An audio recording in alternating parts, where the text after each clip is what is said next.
Chapter 28 Rome, Sunday, November 4, noon.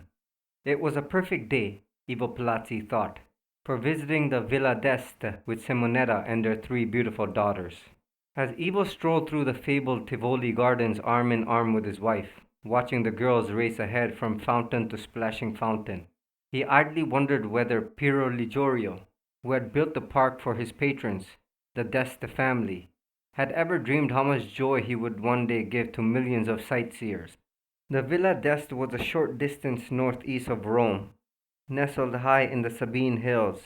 Ivo had been there often, but it always gave him a feeling of special pleasure to stand at the very top level and look down on the dozens of sparkling fountains below, each one cunningly designed, each one different from the others.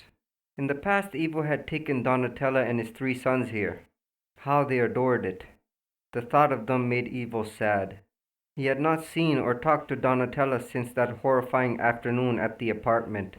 He still remembered vividly the terrible scratches she had inflicted on him. He knew what remorse she must be going through, and how much she must be longing for him. Well, it would do her good to suffer for a while, as he had suffered. In his mind he could hear Donatella's voice, and she was saying, "Come along, this way, boys." It was so clear it seemed almost real. He could hear her say, "Father Francesco!" And Ivo turned and Donatella was in back of him, with their three boys, moving determinedly toward him and Simonetta and the three girls. Ivo's first thought was that Donatella had happened to be here at the Tivoli Gardens by coincidence. But the instant he saw the expression on her face, he knew better. The Putana was trying to bring his two families together, trying to destroy him. Ivo rose to the occasion like a madman. He shouted to Simonetta, "There's something I must show you! Quickly, everybody!" And he swept his family down the long winding stone steps toward a lower level, pushing tourists aside, casting frantic glances over his shoulder. Above, Donatella and the boys were moving toward the steps. Ivo knew that if the boys saw him, everything was lost. All it needed was for one of them to shout, "Papa!" and he might as well drown himself in the fountains. He hurried Simonetta and the girls along, not giving them a chance to pause, not daring to let them stop for an instant. "Where are we rushing to?" Simonetta gasped. "What's the hurry?" "It's a surprise," Ivo said gaily. "You'll see." He risked another quick glance back. Donatella and the three boys were out of sight for the moment. Ahead was a labyrinth, with one set of stairs leading up and another leading down. Ivo chose the stairs going up. "Come along," he called to the girls. "Whoever gets to the top first gets a prize." "Ivo, I'm exhausted," Simonetta complained. "Can't we rest a minute?" He looked at her in shock. "Rest? That would spoil the surprise. Hurry!" He took Simonetta's arm and dragged her up the steep steps, his three daughters racing ahead of them. Ivo found himself gasping for breath. It would serve them all right, he thought bitterly. If I have an heart attack and die right here. Goddamn women. You can't trust any of them. How could she do this to me? She adores me. I'll kill the bitch for this. He could visualize himself strangling Donatella in her bed.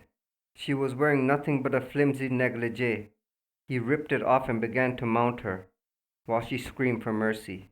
Ivo could feel himself getting an erection. "Can we stop now?" Simonetta begged. "No, we're almost there." They had reached the upper level again. Ivo took a hasty look around. Donatella and the boys were nowhere in sight. "Where are you taking us?" Simonetta demanded. "You'll see," Ivo said hysterically. "Follow me." He showed them toward the exit.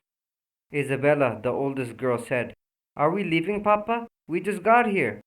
"We're going to a better place," Ivo panted. He glanced back. Coming into sight, slamming the stairs, were Donatella and the boys. "Faster, girls!" A moment later, Ivo and one of his families were outside the gates of the Villa d'Este, racing toward their car on a large square. "I've never seen you like this," Simonetta gasped. "I've never been like this," Ivo said truthfully. He had the motor going before the car doors were closed, and he raced out of the parking lot like the devil was pursuing him. "Ivo!" He patted Simonetta's hand. "I want everybody to relax now. As a special treat, I'm taking you to lunch at Hassler." They sat at a picture window overlooking the Spanish Steps.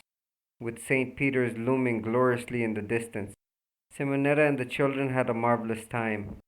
The food was delicious. Ivo could have been eating cardboard. His hands were trembling so badly that he could hardly hold his knife and fork. I can't stand much of this, he thought. I'm not going to let her ruin my life, for he had no doubt now that that was exactly what Donatella intended to do. Il gioco è stato fatto. The game was up. Unless he could find a way to give Donatella the money she was demanding, he had to get it, no matter how.